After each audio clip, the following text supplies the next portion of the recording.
लहान असताना सर्वांनी एकदा तरी ही चिंचगोळी नक्कीच खाल्ली असेल. पूर्वी शाळेच्या बाहेर वगैरे अशी ही चिंचगोळी सहज मिळायची. आईस्क्रीमच्या लाकडी चमच्याला ही चिंचगोळी चिटकवलेली असायची. ही चिंचगोळी खायला एकदम मजा यायची.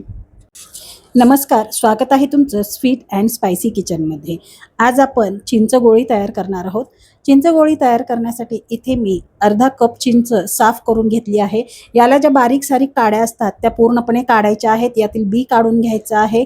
तसेच इथे मी 1 कप गूळ घेतलेला आहे, काळं मीठ घेतलेलं आहे, जिरे पावडर व थोडीशी लाल मिरची पावडर घेतलेली आहे. आता सर्वात अगोदर आपल्याला चिंच मिक्सरच्या भांड्यामध्ये घालायची आहे व ही चिंच आपल्याला मिक्सरला बारीक अशी वाटून घ्यायची आहे. चिंच जर वाटत नसेल तर 1 चमचा पाणी घालून वाटून घ्या. आता इथे मी कढई गरम करण्यासाठी ठेवली आहे. त्यामध्ये आपल्याला गूळ घालायचा आहे. गूळ आपल्याला पूर्णपणे वितळून घ्यायचा आहे. इथे मी तुपाचा वापर अजिबात केलेला नाही, फक्त गूळ घातलेला आहे. आता यामध्ये इथे मी 1 चमचाभर पाणी घातलेलं आहे, जेणेकरून हा गूळ पटकन वितळला जाईल व हा पटकन करपणार सुद्धा नाही. आम्ही जेव्हा लहान असताना उन्हाळ्याच्या सुट्ट्यामध्ये गावी जायचो, तेव्हा वर्षभरासाठी चिंच साठवून ठेवली जायची. त्यासाठी बायका चिंचा फोडून त्याला मीठ लावून त्याचे मोठे-मोठे गोळे तयार करून या चिंचा छान डब्यामध्ये भरून ठेवायच्या. अशा प्रकारे ठेवलेली चिंच वर्षभर आरामात टिकायची. मग या वाळत घातलेल्या चिंचा घेऊन आम्ही याप्रमाणे त्यामध्ये साखर किंवा गूळ घालून व मीठ घालून छान कुटून घ्यायचं व याची चिंचगोळी तयार करून आम्ही मस्त खात फिरायचो. ही चिंचगोळी खायला एकदम मजा यायची. आता इथे गूळ वितळलेला आहे. यामध्ये मी लाल मिरची पावडर घातली आहे, जिरे पावडर घातलेली आहे, मीठ घातलेलं आहे. आता हे सर्व आपल्याला व्यवस्थित असं मिक्स करून घ्यायचं आहे. 1-2 मिनिटे आपल्याला हे छान मिक्स करून घ्यायचं आहे. हे सर्व मसाले गुळामध्ये व्यवस्थित मिक्स झाले पाहिजे. आता इथे हे सर्व छान असं मिक्स झालेलं आहे. आता यामध्ये आपल्याला वाटून घेतलेली चिंच घालायची आहे. गॅसची फ्लेम ही आपल्याला एकदम लो ठेवायची आहे व चिंच घातल्यानंतर हे आपल्याला छान मिक्स करून घ्यायचं आहे.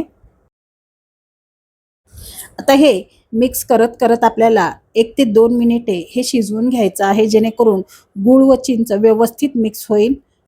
आता हे सर्व छान मिक्स झालं आहे. इथे तुम्ही पाहू शकता हे मिश्रण आता छान दाटसर झालेलं आहे. आता हे मिश्रण आपल्याला एका ताटामध्ये काढून घ्यायचं आहे.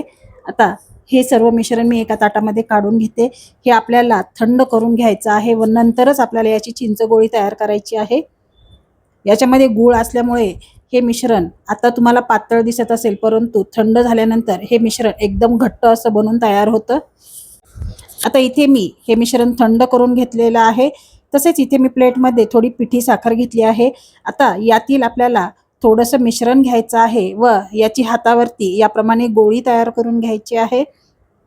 इथे तुम्ही पाहू शकता अगदी सहज या गोळ्या वळल्या जातात. छान अशी ही चिंचगोळी तयार झालेली आहे.